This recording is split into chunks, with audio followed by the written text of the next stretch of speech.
Bonjour à tous, je m'appelle Roman, j'ai commencé ma thèse au Césaire à Agro-Sud-Dijon il y a quelques mois. Avant j'ai fait un master de développement rural à l'université de Gand et là je vais travailler sur l'approvisionnement des villes en légumes et d'une manière comparative entre la France et le Vietnam. Je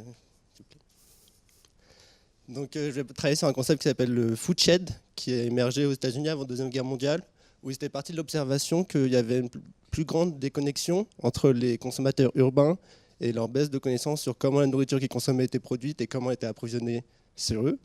Et ça n'a pas gagné beaucoup d'intérêt jusqu'aux années 90 avec l'apport des SDG, Sustainable Development Goals, et la considération sur l'impact environnemental de la consommation urbaine. Donc on va se concentrer sur 3 villes, Dijon en France et Hanoï et Hue au Vietnam, parce que le concept de food shed, traduit par bassin alimentaire en France, n'a jamais été utilisé dans les pays en développement ou à revenu intermédiaire, principalement en Europe et en Amérique du Nord. Sur le plan de la méthodologie, on est un peu mixte. On va essayer de voir d'un plan spatial le recensement de tous les points de vente de légumes à Dijon et à Hanoï au Vietnam, parce que c'est des agrosystèmes complètement différents et aussi des manières de consommer complètement différentes.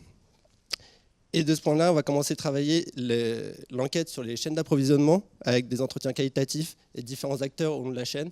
Et le but, ça va être de remonter, c'est qu'on va partir des vendeurs directs de légumes, aux grossistes, aux gérants et personnes intégrées dans la logistique pour permettre à estimer les flux de légumes vers ces 3 villes et aussi leur région principale de production.